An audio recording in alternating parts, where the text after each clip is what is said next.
Hello everybody, it's the 24th of November. Thanks for joining me. I'm right now in downtown Minsk, right across from the KGB building. Oh no, they're gonna get you. I thought I would take advantage of the lull in the traffic to start talking now, because it's a lot easier to, to talk when there's not so much noise going on. But in any case, in the old days, you probably couldn't film right here. Sure, it wasn't even allowed. It's very similar in a lot of the old Soviet countries. But the architecture, I'll maybe see if I can get a little bit closer. At least I can get a little closer on this side of the street. So, very beautiful building, actually. It's a lot better in the summertime when it's not so messy, with the snow. So, we had a lot more snow yesterday. Boy, it was a blizzard, I'll tell you. I was out in the elements. I'm not going to have that much news today. Mostly what I'm going to be talking about is that I will be with my partner, the mastermind behind it all. He's actually the guy that paid, and he's done all of the hookups and everything. Well, he is the the brains. So he's the guy that's hooked up everything, and we're going to be doing live streaming. And I guess the first one is going to be tomorrow, which is Saturday, and our time here, it's going to start at 8 o'clock in the evening, so that would be, I guess, a little bit earlier, 6 o'clock London time. And wherever you are in the world, if you want to join us, you have to, adjust from there. Greenwich Mean Time, I guess, 6 o'clock. So what else do I want to say? Yeah, well, of course, you can find us. We will be going on YouTube, I guess, at least for the first time. And that will be under, the name will be From the Other Side BY. There's no dots in there. And the BY is for Belarus. That's like the internet signal or symbol for Belarus.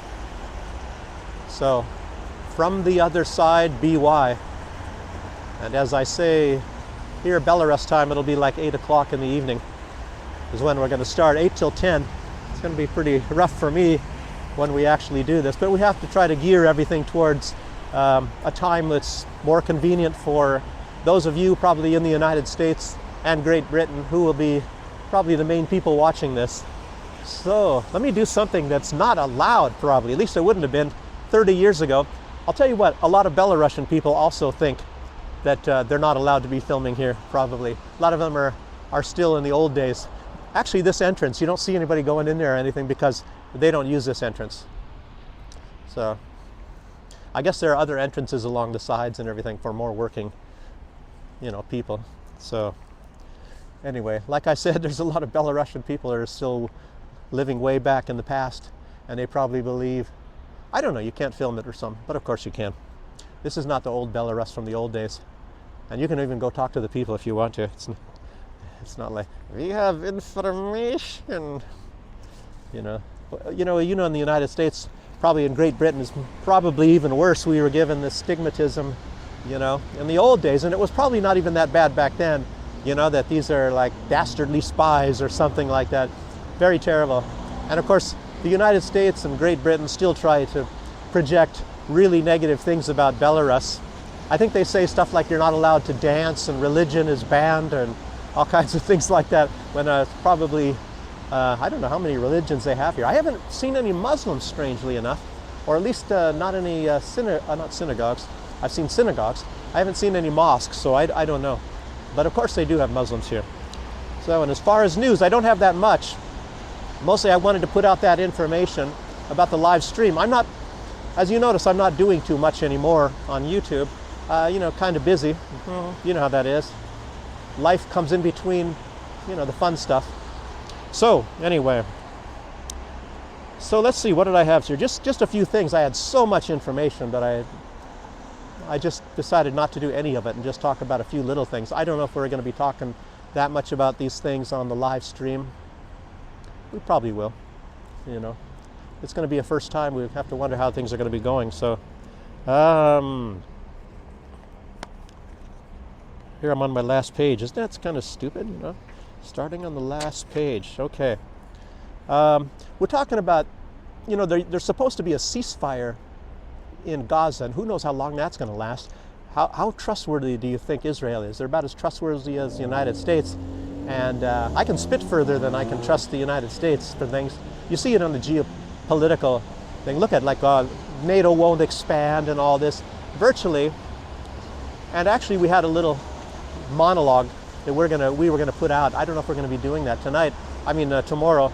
You know, about how a lot of these geopolitical problems all started, mostly because the United States, they used to have something called the War Department, and they just changed the name and they called it the Department of Defense. But it's in a sense still the War Department, and it's made for war. And if you know about Smedley Butler, when he wrote his essay on War is a Racket, and he came out and said that the United States, you know, virtually they're going around trying to conquer the world, you know, for putting in all the corporations and things basically to control everything. And he was the most decorated soldier in U.S. history, General Smedley Butler. You can look that up yourself. And of course, that's why you haven't heard of him, because, you know, the Department of Defense doesn't want you to know about that. So, let's see. I get off on these tangents, you know. I wonder if I'm going to do that on that show starting tomorrow. You'll have to tune in tomorrow to find out if I'm going to do that. Okay, but yeah, I don't know. I don't know how long Israel's going to be holding up with this. But actually, I have a little bit later on when I was doing these notes that there was some evidence that they haven't been holding the ceasefire, and there was one place where they were firing. So they were shooting at. I don't know if they killed anybody. You know, they don't really care. You know who they're going to kill. As you notice, it's who was it? The Secretary General of the United Nations said it's a graveyard for children, which it certainly is. So anyway, I hope I'm going to not get too much wind. All that, I'll walk around instead of just standing in one place, boring all of you. Actually, I'm going to a bookstore here. But like I said, I don't have much information. I just kind of walk a little bit up and down the street. Better run before the light changes, right?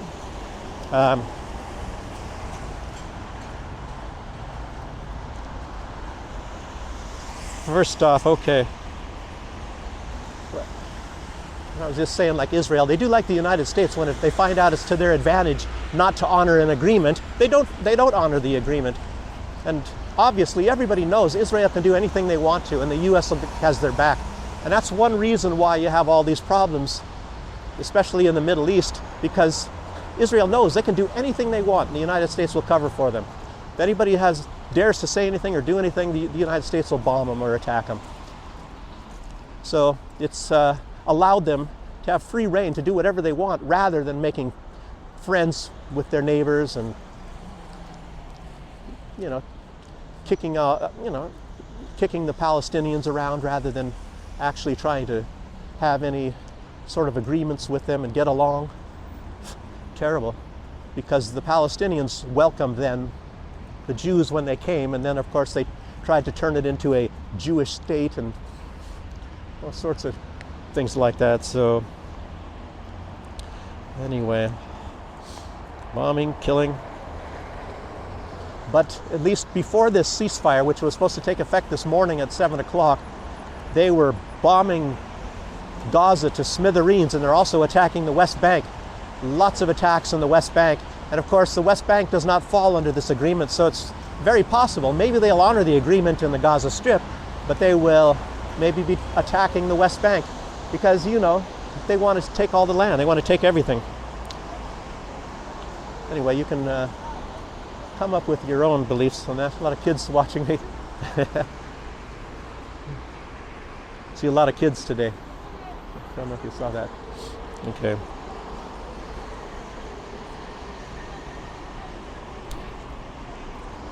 But they haven't got a full belly yet, Israel. I think they still need a lot of more blood and guts before they're going to stop, apparently. And like I said in one of my videos, and other people have said, which is very sad, the leader of Israel is a very sick man up in his head. You know, you're looking at Joe Biden, and of course he's got dementia and a lot of problems associated with old age. But the leader of Israel, he's got some real psychological problems and always has for a long time. I believe his psychiatrist committed suicide because he saw how hopeless this man was, and then this guy's in charge of the country and a lot of people. And responsible for a lot of lives. So, you know, I don't think he's going to stop until he's exterminated all of the Palestinians. And I don't know, he's shown that a long time ago, trying to get settlements in to take up more land, and if people won't move, he'll kill them. He'll get them killed. Nobody ever suffers any legal ramifications for killing innocent people. Yes, there is the founder of Syriana Analysis. His name is Kevork Almasin. He told Sputnik News that the U.S. support for Israel is undermining U.S. diplomatic standing in the Middle East. Well, you know, really? Who didn't know that? I mean, if you've been around a while, I guess everybody should have been seeing that. But it's causing the undermining of their diplomatic standing, not just in the Middle East, but all over the world. It looks like the United States is running out of friends, and Israel is running out of friends. They're only friends with each other, basically. I think even a lot of Europe are dumping Israel because their people demand it. You know, they imported all these Muslim peoples into Europe, and that's a large portion of their population. As they say, France is supposed to be a Muslim country by the year 2030, which means there's a lot of Muslim people there. And of course, they don't like what's going on. They don't like what's happening there with Gaza. So you know, France is going to have to take a little bit more balanced approach, obviously, instead of like the U.S. watching, you know, accepting killing all these children, thousands and thousands of children, which accounts for most of the death of what's going on in Gaza. Really sick. It's a war on children all over the world. Very sick topic.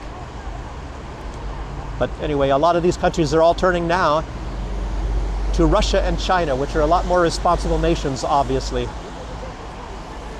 Duh. He said the U.S. is losing its grip by failing to stop Israel from the bombing campaign. Well, this ceasefire, if it actually happens, should be a result of maybe the United States waking up and saying, well, Israel, you actually do have to stop now. You know, you can't just be joking around and making it look like we're trying to get you to stop so that I can get reelected, you know, Joe Biden get reelected. So maybe you really do have to stop, you know. And Biden, of course, he's taking credit for this ceasefire, you know, trying to steal the show, I guess. That guy said that. I think he used those words, steal the show, when it's actually Qatar. Qatar is the one that actually mostly did the work, and of course a lot of the regional players as well. Saudi Arabia, maybe even Iran had something to do with it, but of course Iran can't show. They have to be a silent partner, because if Iran gets involved, then it's not going to happen, because you know how Israel loves Iran and the United States. So, yes. Biden had zero to do with that, actually.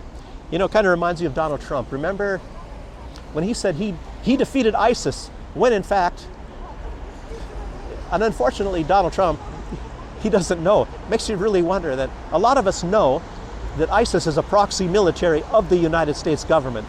And Donald Trump didn't know that. I guess nobody told him that actually they take orders from the United States and from Great Britain, you know? So that's just a proxy military of the United States. And he said he defeated ISIS, when in fact Russia is the one that defeated ISIS. Russia and the Syrian army, as well as Iran, by the way. So, it's incredible. Just like Al-Qaeda, even at least Hillary Clinton, at least she knew that. Probably because she's involved in it, she at least knew that Al-Qaeda was part of the United States, a proxy military. Just like all these terrorist groups right now, all around Syria, doing a lot of these attacks against Syria, is what I'm saying. They're just proxies of the United States, at least now. If anybody that looks below the surface, you know that, and the United States admits it. They're proxy militaries of the United States. All these bands I think there's at least 3 of them. I don't really follow that so closely. Otherwise, I would, if I was trying to specialize in that, I'd tell you the names of these terrorist groups that the United States controls. You know, I remember back even in ISIS days and all that time when that was still going on, a lot of these people were speaking English, had British accents, American accents, the people from ISIS supposedly. You know, they're destroying Muslim shrines, but they're supposed to be Muslims. Destroying, you know, like cultural heritage things of Islam. Yeah, right. And when they needed, when the commanders needed urgent medical help, they would go to Israel for that? Does that make sense? How come they never did any bombings in Israel or the United States? Figure that one out. It's also like when Trump was saying he was withdrawing troops from Syria and Afghanistan, and it never happened. You know, so you know that the commander-in-chief is not actually the commander-in-chief. So you have to really ask the question: well, who actually is the commander-in-chief of the United States military? When it's not the president, at least it wasn't Donald Trump. So obviously somebody else controls it. Do you think Joe Biden has the wherewithal up in his head to be the commander-in-chief? Maybe of his dog, biting people or something like that, I guess. Bites a lot of servicemen. Yeah. So, but anyway, like I said, I'm not going to be doing this channel so much. So subscribe now anyway, because you'll get some notices all the time, and I'm going to have to be talking about maybe things that are going to be going on in our live stream. And of course, there's going to be things put out. Maybe I'll get some things that I can post on this site. We'll see. Actually, that's about all I have to say. That's all I have to say, as Forrest Gump would say. Forrest Gump? Okay. So, I'll maybe just, I don't know, show you the street here. A lot of the Stalinist architecture around here before I go. It's a little bit quiet right now. It's getting close to Christmas, as you see.